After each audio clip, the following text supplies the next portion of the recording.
Shalom saudara terkasih, saya percaya kita semua semangat menjalani tahun yang baru ini. Dalam edisi Voice of Pentecost kali ini saya ingin menjelaskan mengapa Pentakosta ketiga memiliki dimensi yang jauh lebih besar dari peristiwa Azusa Street. Memang ini akan berbicara sedikit sejarah, tapi jangan alergi dulu saudara, karena ini penting sekali. Karena sudah lebih dari 1 abad, maka saksi mata yang menyaksikan langsung betapa dahsyatnya pencurahan Roh Kudus yang terjadi di Azusa Street sudah meninggal. Dan kita hanya dapat mengetahuinya dalam catatan-catatan peristiwa serta bukti sejarah pada waktu itu. Salah satunya yang ditulis dalam buku 100 peristiwa penting dalam sejarah kekristenan. Tercatat bahwa harian Los Angeles Times hari Rabu tanggal 19 April 1906 memberitakan sebuah pertemuan diadakan di sebuah pondok yang hampir rubuh di Azusa Street. Dan para pengikut doktrin-doktrin yang mengerikan ini mempraktekkan upacara-upacara paling fanatik, mengkhotbahkan teori-teori liar, dan memaksakan mereka sendiri dalam keadaan kegembiraan yang tidak waras dengan semangat mereka sendiri. Nah saudara, publisitas negatif semacam ini malah sesungguhnya membantu mengumpulkan massa. William Seymour tiba di Los Angeles di bulan Februari tahun 1906. Dan dia mulai berkhotbah serta membangun pelayanannya di Azusa Street. Penantian akan pencurahan Roh Kudus terjawab. Dan pada bulan April, dalam sebuah ibadah, Roh Kudus tercurah dan orang mulai berkata-kata dengan bahasa yang baru. Sebenarnya, pernah ada beberapa orang berbahasa lidah yang muncul dengan tiba-tiba di negara itu dan di Eropa pada tahun-tahun silam. Tetapi Azusa Street merupakan ledakan terbesar. Gerakan yang diawali oleh William Seymour ini kemudian melanda dunia, melampaui etnis, suku, ras, dan dikenal dengan gerakan atau aliran Pentakosta. Inilah yang kita beri istilah sebagai Pentakosta kedua. Setiap hari Minggu kita memperkatakan bersama-sama. Pentakosta ketiga adalah pencurahan Roh Kudus yang dahsyat di zaman now, melebihi yang terjadi di Azusa Street. Pernyataan ini bukanlah sekedar pernyataan iman semata, apalagi klaim sepihak dari gembala sidang atau gembala pembina. Pernyataan ini terkait dengan 2 aspek. Yang pertama, aspek historis. Pada tahun 1909, William Seymour pernah tercatat bernubuat, dalam 100 tahun yang akan datang, akan ada kebangunan rohani lain seperti yang terjadi di Azusa, dan kemuliaan Shekinah akan kembali. Dan kegerakan Allah tersebut akan lebih besar dan lebih luas dari yang terjadi di Azusa. Tidak hanya terjadi di satu tempat atau kepada beberapa orang saja, melainkan akan menjangkau seluruh dunia. Dan kegerakan itu tidak akan berakhir, bahkan sampai kedatangan Tuhan. Amin. Haleluya. Dengan menyampaikan secara gamblang dan terbuka nubuatan yang beliau terima, menjadi bukti bahwa pernyataan Pentakosta ketiga lebih dahsyat dari yang terjadi di Azusa Street bukanlah klaim sepihak dari pihak kita, melainkan sudah menjadi janji, rencana, dan kehendak Tuhan. Dalam nubuatan tersebut dinyatakan 3 hal yang membuat Pentakosta ketiga lebih dahsyat dari kegerakan Azusa Street, yaitu dari sisi kuantitas, tidak hanya terjadi di satu tempat atau kepada beberapa orang saja, melainkan di banyak tempat dan kepada banyak orang. Sisi jangkauan, bukan hanya kepada satu kota atau satu negara saja, tetapi ke berbagai negara di berbagai benua di bumi ini. Yang ketiga, sisi rentang waktu. Fokusnya bukan hanya terjadi 1 tahun atau 3 tahun, melainkan tidak berhenti sampai Tuhan Yesus datang kembali. Aspek yang kedua, yaitu aspek teologis atau biblikal. Alkitab kita menyebutkan istilah hujan awal atau yoreh terkait musim menanam dan hujan akhir, malkosh, yang terkait dengan musim menuai, sebagaimana yang kita temukan dalam ayat-ayat berikut ini. Berdasarkan prinsip hujan awal dan hujan akhir, dapat kita pahami bahwa hujan awal pencurahan Roh Kudus mengawali kelahiran gereja. Dan hujan akhir pencurahan Roh Kudus mengawali penuaian jiwa terbesar dan terakhir sebelum kedatangan Tuhan Yesus yang kedua kali. Hujan akhir pencurahan Roh Kudus jauh lebih dahsyat daripada hujan awal. Karena penuaian jiwa-jiwa yang terjadi jauh lebih besar. Bradley Truman Knoll dalam bukunya berkata, konsep hujan akhir memberikan struktur kepada kisah kegerakan Pentakosta kita bahwa akan datang pencurahan Roh Kudus yang dahsyat sebelum kedatangan Tuhan Yesus kali yang kedua. Kita sekarang berada di era di mana hujan akhir itu sedang dicurahkan. Tujuan dari hujan akhir ini memiliki dua sisi, yakni pemberitaan Injil Kerajaan kepada seluruh dunia, di mana kita menjadi saksi dan mempersiapkan berkas tuaian untuk siap dituai. Haleluya. Jika kita memperhatikan aspek historis dan aspek teologis di atas, kita memiliki dasar untuk mengatakan bahwa gerakan Pentakosta ketiga terjadi dalam dimensi yang jauh lebih besar dari Azusa Street. Ini merupakan sebuah hak istimewa bagi kita semua yang hidup di generasi ini. Jadi, jangan sampai ketinggalan. Jadilah utusan Pentakosta ketiga, the messenger of the third Pentecost, dimanapun saudara berada. Untuk penjelasan lebih lengkapnya dari tim teologi kami, jangan lupa buka link yang ada di atas atau scan QR Code yang tersedia. Tuhan Yesus memberkati. Shalom, berikut adalah seputar kegiatan di GBI Algo Church. Ibadah Raya akan diadakan secara online melalui YouTube Algo Church setiap hari Minggu. Perjamuan Kudus akan diadakan setiap minggu ketiga.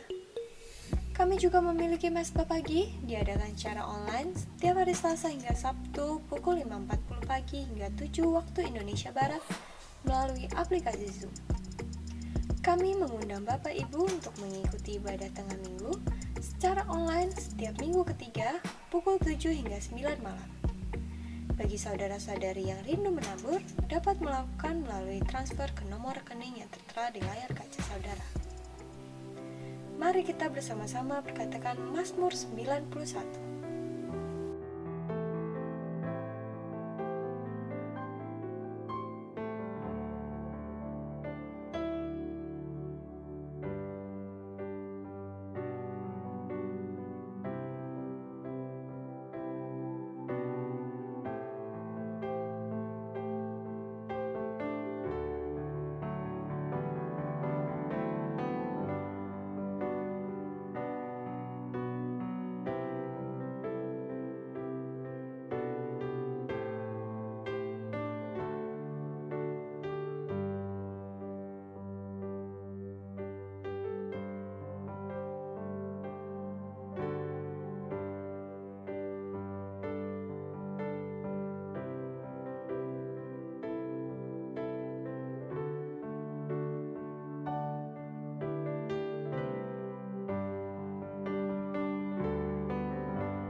Demikian info mengenai kegiatan GBI Algo Church.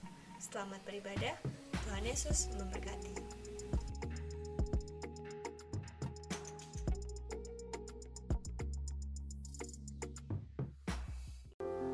Shalom Bapak Saudara, selamat hari Minggu.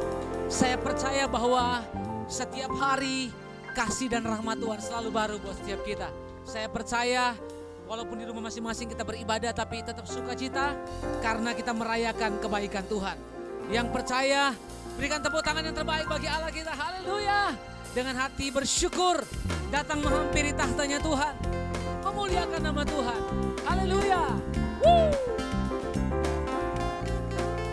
Oh, oh, haleluya.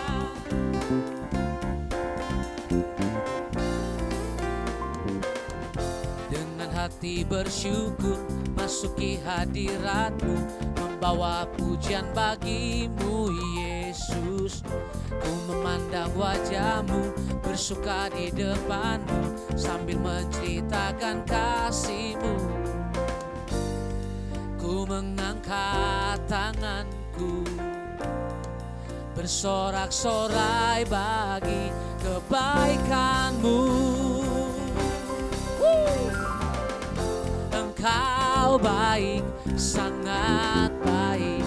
Kasih setiamu tak pernah berubah. Engkau baik, sangat baik.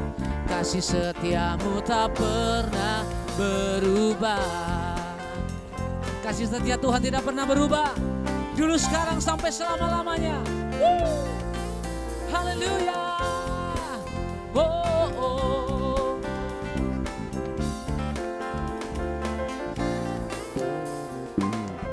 Dengan hati bersyukur masuki hadirat-Mu, membawa pujian bagi-Mu Yesus. Ku memandang wajah-Mu, bersuka di depan-Mu, sambil menceritakan kasih-Mu. Ku mengangkat tanganku, bersorak-sorai bagi kebaikan-Mu. Engkau baik, sangat baik. Kasih setiamu tak pernah berubah. Engkau baik, sangat baik. Kasih setiamu tak pernah berubah. Engkau baik, sangat baik. Kasih setiamu tak pernah berubah. Engkau baik, sangat baik. Kasih setiamu tak pernah berubah. Ku mengangkat tanganku, bersorak-sorai bagi kebaikan-Mu. Yesus baik, sangat baik. Kasih setiamu tak pernah berubah. Yesus baik, sangat baik. Kasih setiamu tak pernah berubah. Yesus baik, sangat baik. Kasih setiamu tak pernah berubah. Yesus baik, sangat baik. Kasih setiamu tak pernah berubah. Yesus baik, sangat baik. Kasih setiamu tak pernah berubah. Yesus baik, sangat baik. Kasih setiamu tak pernah berubah. Berikan tepuk tangan buat kebaikan Tuhan. Sorakan haleluya. Oh, kebaikan-Mu selalu dahsyat buat kami. Biar kami terus melihat keajaiban Tuhan, kebaikan Tuhan terus dinyatakan dalam hidup kami. Dalam setiap situasi yang kami lewati, kami tahu Engkau Bapa yang baik, yang terus melihat, yang terus memelihara hidup kami. Terima kasih Tuhan. Yes, Lord.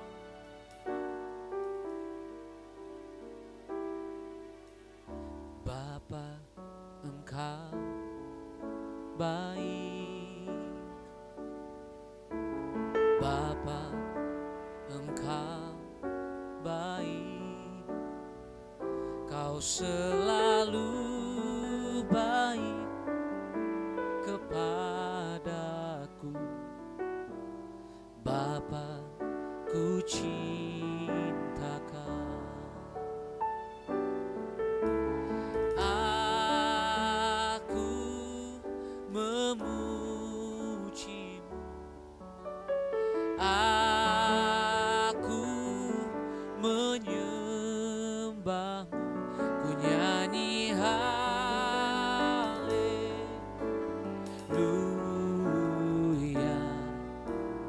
Bapa, ku cinta Kau.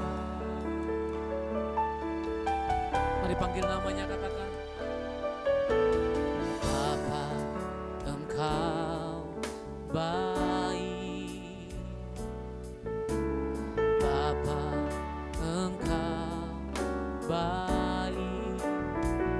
Kau selalu baik kepadaku. ku cintakan. Sekali lagi nyatakan, Bapa Engkau baik. Bapa Engkau baik. Bapa Engkau baik. Kau selalu baik kepadaku. Bapa, ku cintakan. Katakan, aku memujimu. Aku memujimu. Aku menyembahmu. Ku nyanyi haleluya.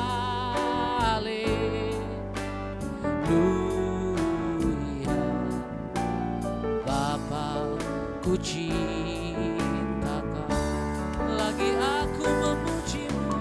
Aku memujimu. Aku menyembahmu. Ku nyanyi haleluya.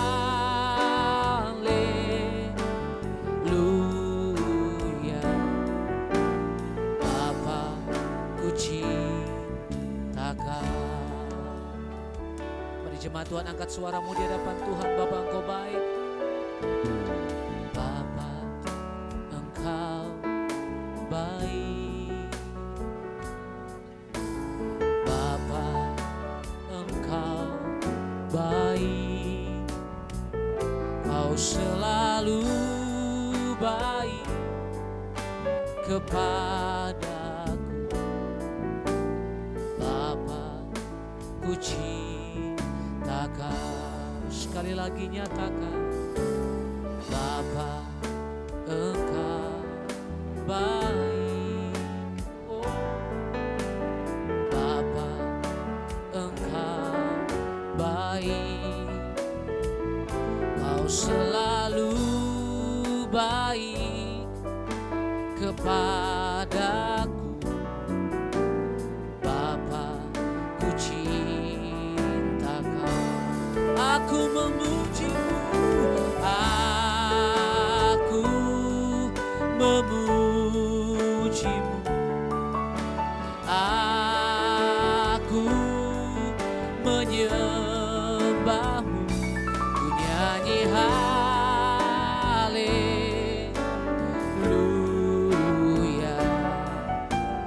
Bapa, ku cintakan.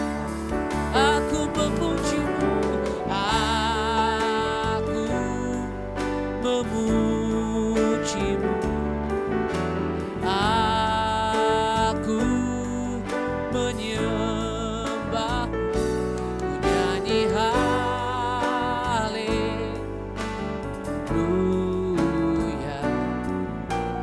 Bapa, ku cintakan. Katakan, aku memujimu. Aku memujimu. Aku menyembahmu. Ku nyanyi haleluya.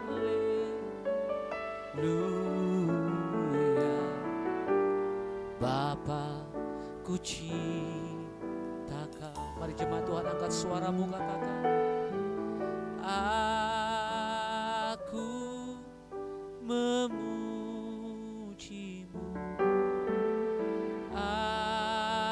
Aku menyembahmu. Ku nyanyi haleluya.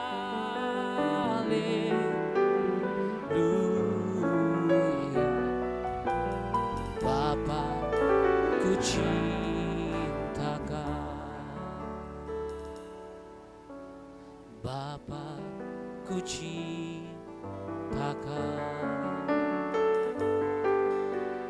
Bapa, ku cintakan.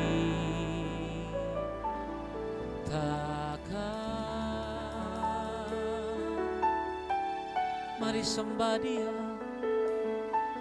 Angkat suaramu, datang menyembah.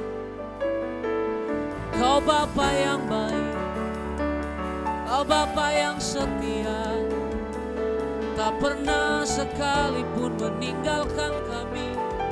Oh, aku memuji-Mu, aku menyembah-Mu dengan senang hati, dengan senang jiwa, dengan senang kekuatanku. Oh,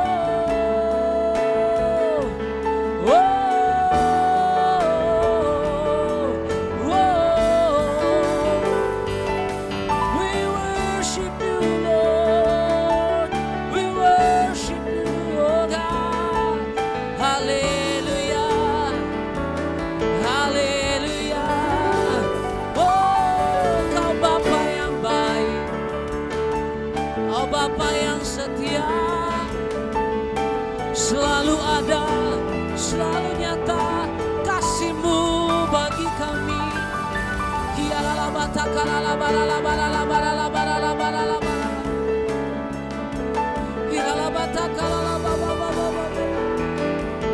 Kau Bapa yang tak pernah meninggalkan kami, Engkau setia, oh Engkau setia.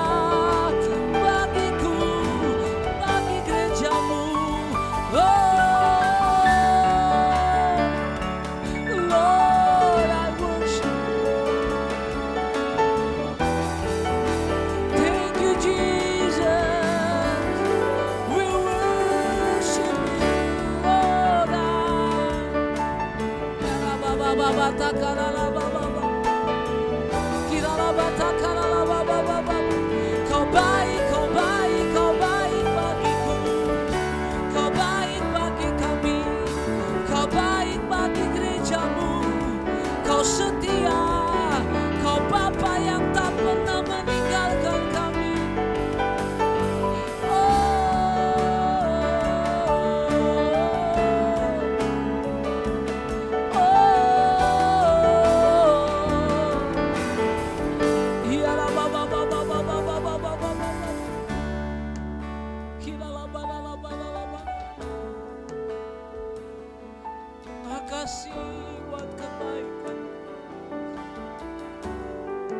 Sebab Engkau Tuhan tak pernah tinggalkan kami, Oh tak pernah biarkan kami berjalan sendiri. Kasih Bapa, cinta-Mu selalu pegang erat tangan kami. Kami tak sampai jatuh tergeletak, sebab Engkau memeluk kami Tuhan. Sebab Engkau Tuhan yang pegang tangan kami. Thank you Lord. Engkau Bapa yang mengasihi kami. Itu sebabnya aku berdoa, sampaikan kebenaran firman-Mu hari ini. Sampaikan isi hati-Mu bagi kami Tuhan, supaya kami lebih lagi mengenal pribadi Bapa yang setia, Bapa yang tidak pernah meninggalkan kami. Hari-hari ini di tengah-tengah pandemi COVID, mungkin ada engkau yang berkata, sepertinya engkau ditinggalkan oleh Tuhan. Engkau berdoa gak ada jawaban, engkau berdoa engkau belum disembuhkan. Tapi percayalah, kasih Bapa tidak pernah berubah. Bahkan kasih-Mu selalu tersedia buat kami. Tuhan, terima kasih untuk hadirat-Mu dan lawatan. Urapi hamba-Mu hari ini. Engkau berbicara buat hamba-Mu, sampaikan kebenaran. Dan aku percaya setiap jemaat-Mu diberkati, dilawat, dipulihkan, dan disembuhkan Tuhan. Sekali lagi kami berdoa, urapi hamba-Mu, pakai hamba-Mu hari ini. Demi nama Yesus, kami sambut kebenaran firman-Mu. Haleluya. Amin. Amin. Shalom Bapak Ibu Saudara Jemaat GBI Elgo Church yang saya kasihi di dalam Tuhan kita Yesus Kristus. Tanpa terasa kita sudah masuk di bulan September di tahun 2021. Masih ada 4 bulan lagi kita akan melewati tahun ini. Dan saya percaya perlindungan Tuhan terjadi atas kita semua. Dan kita bersyukur kita sudah melewati waktu-waktu yang ada. Dan sampai hari ini semuanya dalam pemeliharaan Tuhan.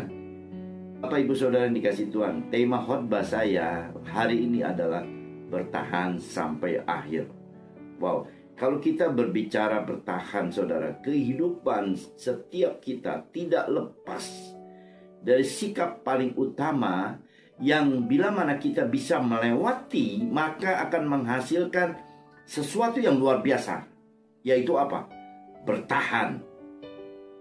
Bertahan dalam situasi yang tidak mengenakan dan menguntungkan. Ini akan menghasilkan sesuatu yang luar biasa, saudara. Kita banyak menemui istilah bertahan ya. Di dalam pertandingan seseorang harus bertahan ya. Juga bertahan di dalam kesesakan ya. Bertahan di dalam penderitaan. Juga di dalam ujian ya, kita juga bertahan ya. Juga di dalam pencobaan ya, kita bertahan juga ya. Dan yang lebih penting adalah bertahan di dalam iman kita kepada Tuhan kita Yesus Kristus. Nah, bertahan dalam situasi yang tidak mengenakan dan menguntungkan ini, kalau kita lakukan, artinya kita lakukan dengan sungguh-sungguh. Wah, saya rasakan bahwa ini akan menghasilkan sesuatu yang dahsyat ya. Nah, sikap ini harus dilakukan dengan tulus, ikhlas, dan setia. Dan Tuhan akan memperhitungkan hal ini sebagai kebenaran yang telah kita lakukan.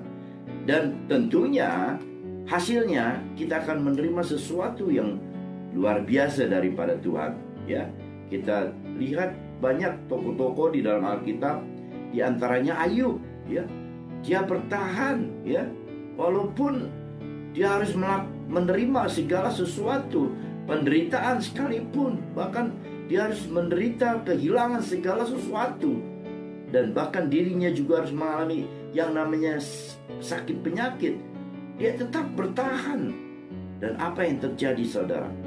Ya, Tuhan mengembalikan keadaannya, bahkan 2 kali lipat daripada apa yang pernah dia miliki.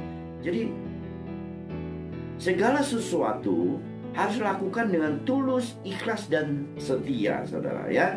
Nah saudaraku, Tuhan Yesus pernah berbicara tentang akhir zaman ya. Di dalam kesempatan itu Tuhan Yesus mengatakan orang yang bertahan sampai kesudahannya akan selamat. Nah, ada sesuatu yang Tuhan janjikan bagi kita semua. Kalau kita bisa bertahan sampai akhir, ya, ada sesuatu yang Tuhan siapkan untuk kita semua, ya. Bertahan di sini bicara tentang sesuatu kondisi yang tidak nyaman, saudara. Posisi yang berada di bawah, saudara. Bahkan dikatakan situasinya sangat-sangat tidak mengenakan dan tidak menguntungkan. Nah, inilah yang disebut bertahan dalam keadaan, ya. Bahkan keadaan itu tidak mempengaruhi daripada iman kita kepada Tuhan.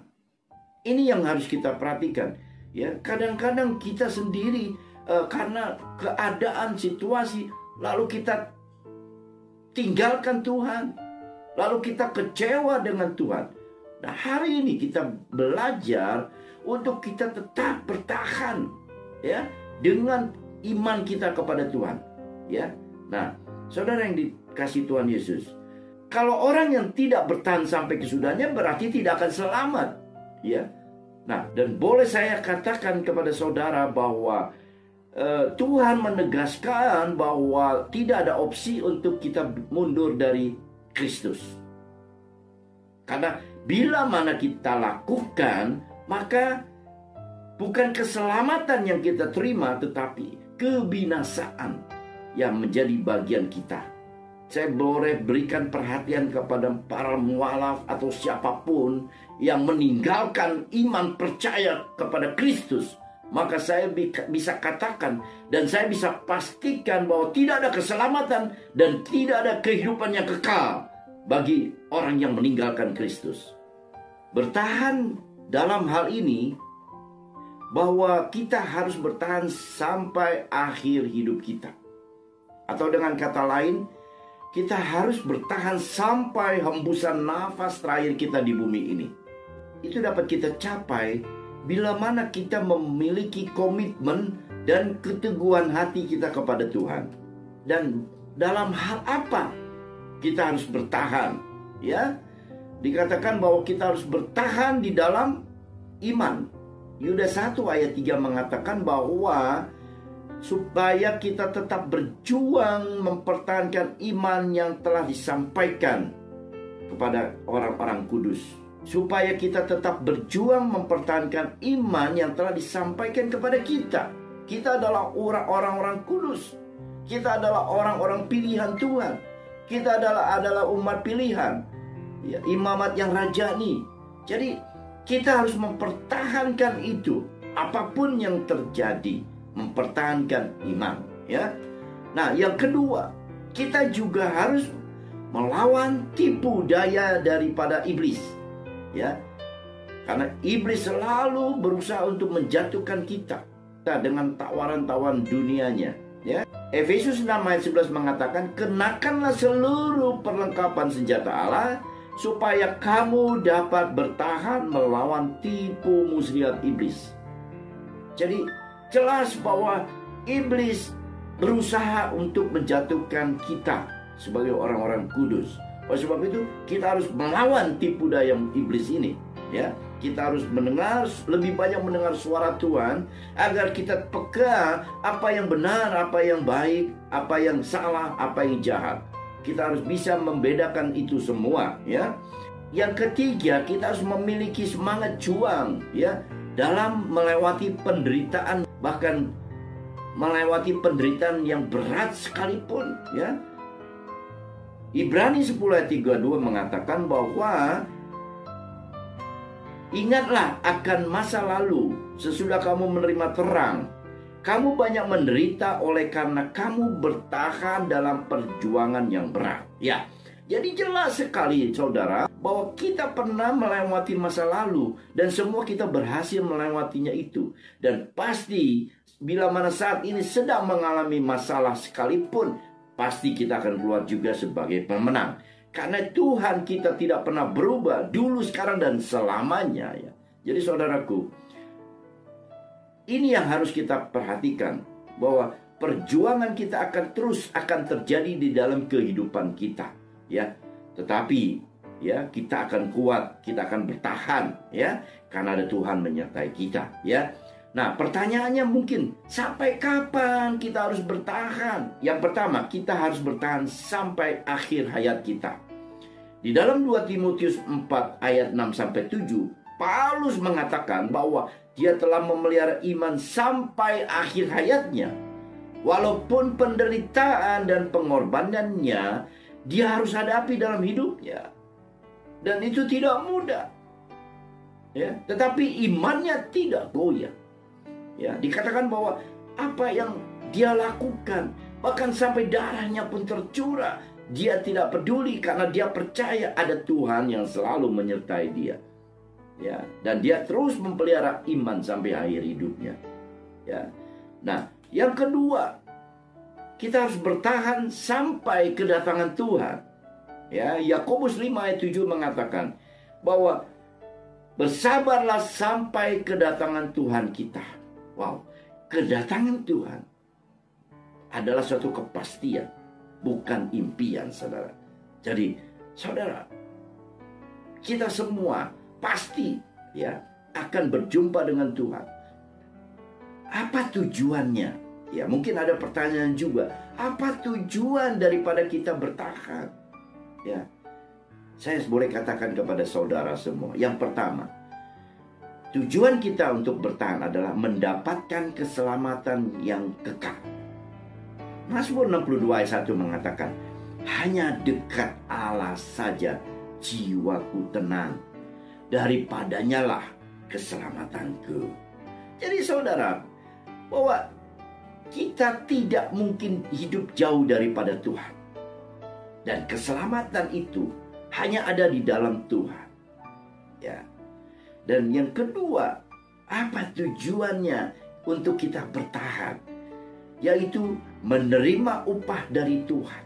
Yaitu apa? Mahkota kebenaran. 2 Timotius 4 ayat 8 mengatakan, telah tersedia bagiku mahkota kebenaran yang akan dikaruniakan kepadaku oleh Tuhan bagi orang-orang yang merindukan kedatangannya. Wow. Jadi jelas bahwa kita bertahan itu tidak akan pernah sia-sia, saudara. Kita akan menerima yang namanya mahkota kebenaran. Ya. Karena kita adalah orang-orang yang merindukan kedatangan Tuhan. Ya. Yang ketiga, apa tujuannya untuk kita bertahan? Ya, yaitu apa? Menerima kehidupan yang kekal. Matius 19 ayat 29 mengingatkan kita bahwa orang yang rela meninggalkan segala sesuatu, ya, bahkan ya orang tua, saudara dan lain sebagainya, demi mengikut Yesus, akan menerima hidup yang kekal. Jadi saudara, jelas sekali bahwa kehidupan kekal akan menjadi bagian kita. Ya. Kalau kita bertahan dengan segala apa yang terjadi, ya, untuk mengikut Tuhan tidak mudah, tidak gampang, ya. Untuk meninggalkan rumah, meninggalkan orang tua, meninggalkan keluarga yang menentang tentunya, yang menentang untuk kita mengikut Yesus memang tidak mudah. Tetapi itu adalah harga yang harus kita bayar untuk mendapatkan apa? Kehidupan yang kekal. Ya, jadi jelas saudara ya. Nah, bagaimana kita bisa bertahan? Yang pertama, kita harus mampu untuk menjalin kerjasama dengan siapapun. Ya, bangunlah kerjasama yang baik satu dengan yang lainnya. Kita tidak mungkin melayani sendirian. Ya. Jangan menganggap kita lebih baik dari orang lain. Milikilah pandangan bahwa orang lain lebih penting dari kita. Mungkin kita berbeda satu dengan yang lainnya. Karunia pun Tuhan berikan berbeda, ya. Bahkan talenta pun Tuhan berikan berbeda. Tetapi kalau kita bisa jalin kerjasama satu dengan yang lainnya, dan kita membuat satu harmonisasi yang baik, maka saya percaya semuanya akan indah, saudara. Jadi Tuhan membuat memang perbedaan itu, ya. Seperti tubuh kita ini juga berbeda, jari tangan, jari kaki, muka kita dan lain sebagainya, semuanya berbeda. Tapi bisa bekerja sama dengan baik, sehingga mampu menjalankan tugas dan fungsinya masing-masing dalam satu harmonisasi yang baik, ya. Nah, yang kedua, bagaimana kita bisa bertahan? Yaitu kita harus membangun yang namanya unity, kesatuan, bersatu, ya. Miliki kesatuan hati, miliki kesatuan dalam berpikir, miliki kesatuan dalam fokus kepada Tuhan. Bukan fokus kepada pribadi, tetapi mari kita fokus kepada Tuhan, ya. Nah, sehingga apa? Kesatuan ini bisa dibangun secara bersama-sama dan tidak terpecah-pecah, ya. Di dalam Matius 12 ayat 25 dikatakan apa? Tetapi Yesus mengetahui pikiran mereka, lalu berkata kepada mereka, setiap kerajaan yang terpecah-pecah pasti binasa, dan setiap kota atau rumah tangga yang terpecah-pecah tidak dapat bertahan, saudara. Jadi di sini jelas dikatakan bahwa segala sesuatu harus menjadi satu, harus berusaha untuk membangun satu kesatuan, harus ada unity supaya kita menjadi kuat, ya. Sebab itu Tuhan ingin kita bekerja sama, bersatu, ya. Karena di mana ada kesatuan, maka kuasa Tuhan akan dinyatakan. Ya, bertahanlah. Ya, apapun yang terjadi saat ini, situasi pandemi boleh ada, situasi sulit boleh ada, krisis ekonomi pun boleh ada, tetapi kita bisa bertahan. Dan saya percaya orang yang bertahan akan menerima kemenangan. Ya, apapun yang terjadi, kita tidak boleh mundur. Apalagi meninggalkan iman dalam Kristus. Ya, jadilah umat pemenang. Dan kita semua akan menerima mahkota kehidupan pada waktunya. Ya, karena kita rindu semua. Di mana Tuhan Yesus ada, kita pun ada. Dan kita mau menuju satu titik yang sama. Saudara dan saya memiliki keinginan yang sama. Yaitu apa? Surga mulia. Oleh sebab itu saudara, apapun yang terjadi saat ini, Tuhan akan memberi kekuatan. Tuhan akan menolong. Tuhan tidak pernah mengatakan bahwa hidup kita akan baik-baik saja. Tetapi Tuhan berjanji akan menyertai kita sampai kesudahannya. Saya mau doa buat saudara. Bapa, terima kasih kalau kami diingatkan pada hari ini bahwa kami harus bertahan sampai akhir. Untuk bertahan memang tidak mudah Tuhan. Tetapi kami memiliki Tuhan yang baik, Tuhan yang mengerti, Tuhan yang peduli. Bahkan Tuhan kami melebihi dari segala-galanya. Oleh sebab itu Tuhan berikan kepada kami kemampuan, kekuatan untuk bisa melewati segala sesuatunya. Dan kami dapat bertahan dalam situasi yang sulit sekalipun. Ya, saat ini Tuhan, kami sedang berada di bawah. Sedang mengalami kondisi yang tidak enak, yang tidak baik, yang mungkin sudah tidak ada harapan lagi. Tapi kami percaya akan pertolongan Tuhan. Kami percaya bahwa Tuhan tetap mengasihi kami. Tuhan tetap menyertai kami. Oleh sebab itu kami tidak mau menyerah Tuhan. Kami tidak mau mundur Tuhan. Dan kami tetap percaya. Kami memiliki iman kepada Engkau Tuhan. Oleh sebab itu Bapa, kuatkan terus, teguhkan hati kami. Kami mau melangkah bersama dengan Tuhan. Kami tidak akan melangkah kalau Engkau tidak sertai kami. Bapa, terima kasih. Terima kasih atas kebaikan Tuhan untuk mengingatkan kami untuk bertahan sampai akhir. Terima kasih Bapa. Berkati setiap jemaat yang menyaksikan acara ini Tuhan. Bapa, kami percaya Engkau mengerti apa yang sedang mereka gumulkan. Sakit penyakit Tuhan, Engkau sembuhkan. Yang terikat juga Engkau bebaskan. Yang mengalami beban berat, Engkau tolong. Sehingga mereka mengalami kelepasan. Yang sedang kesulitan ekonomi Tuhan, Engkau tolong pulihkan. Keluarga yang sedang mengalami keretakan Tuhan, perpecahan Tuhan, dalam nama Yesus kembali menjadi utuh. Hamba percaya, hamba selesai bicara, tetapi firman Tuhan tetap akan menyertai setiap orang dan akan menghasilkan buah-buahnya. Terima kasih Bapa, di dalam nama Tuhan Yesus kami sudah berdoa dan mengucap syukur. Haleluya.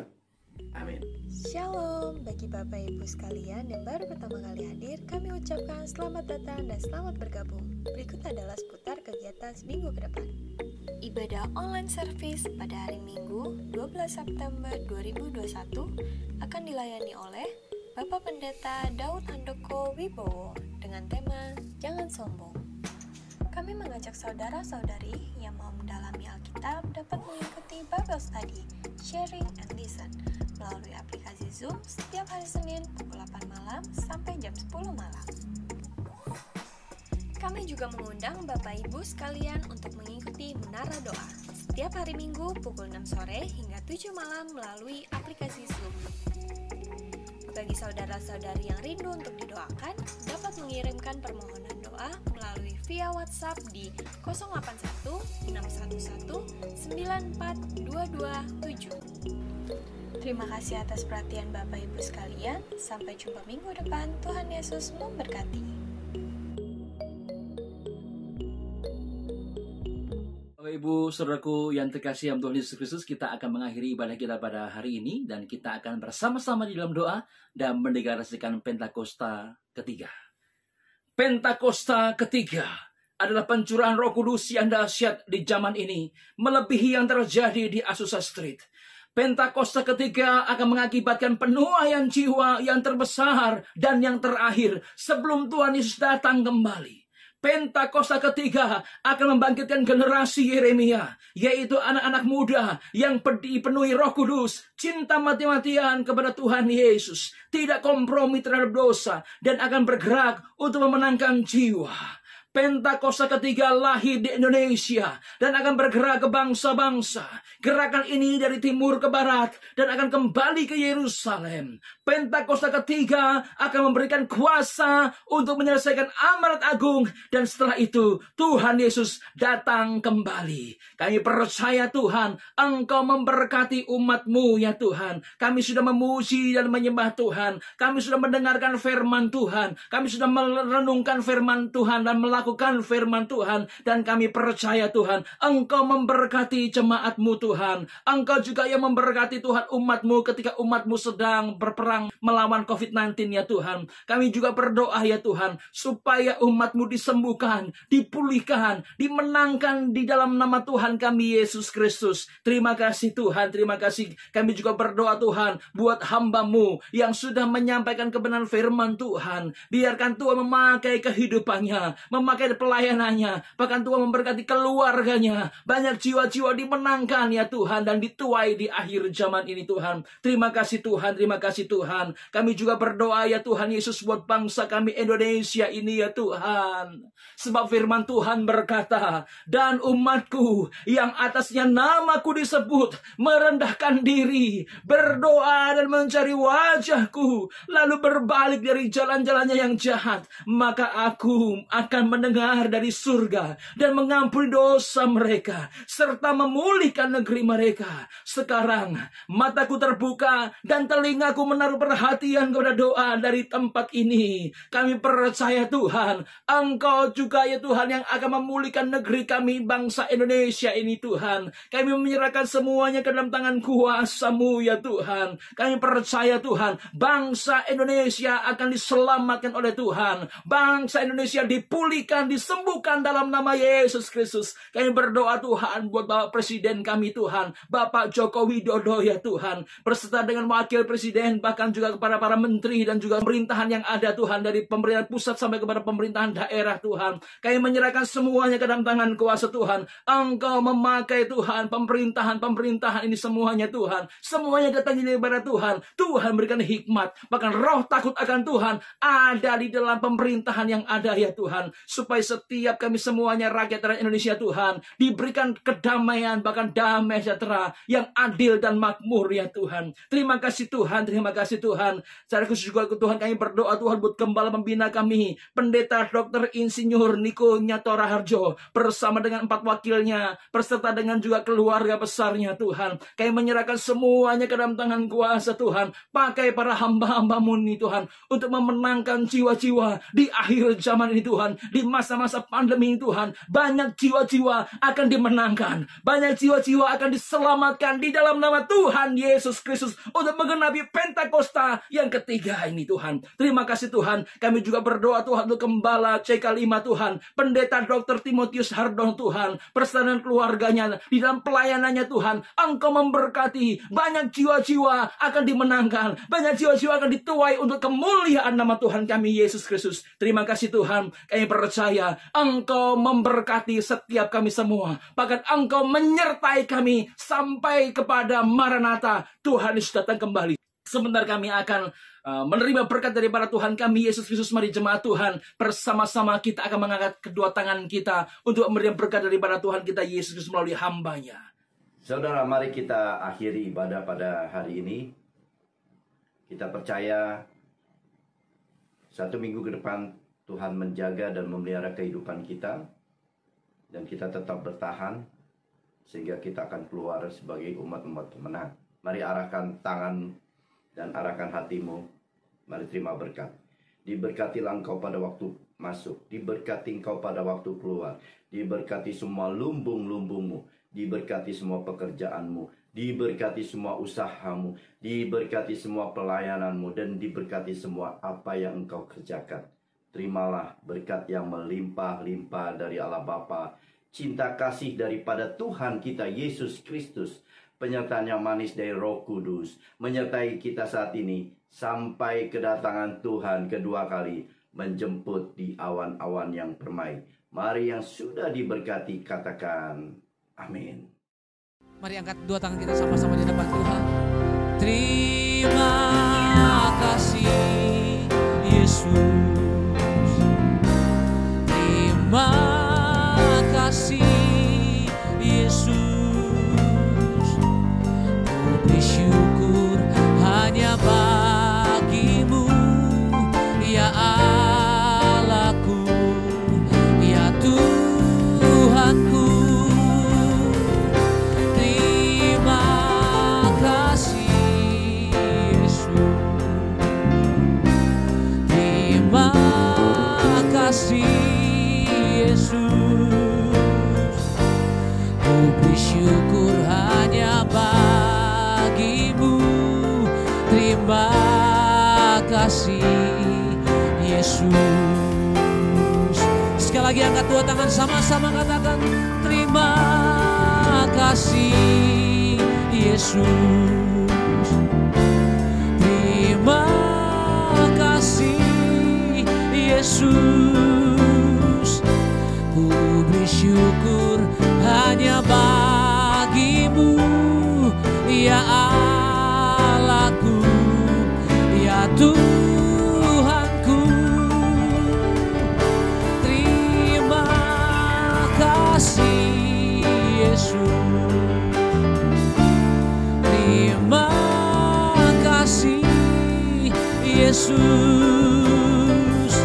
Ku bersyukur hanya bagimu. Terima kasih Yesus. Ku beri syukur hanya bagimu. Terima kasih Yesus.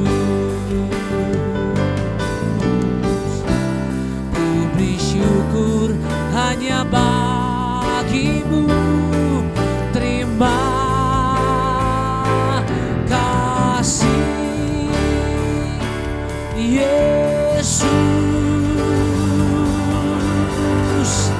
Kami terima berkat-Mu dalam nama Tuhan Yesus. Yang percaya sama-sama katakan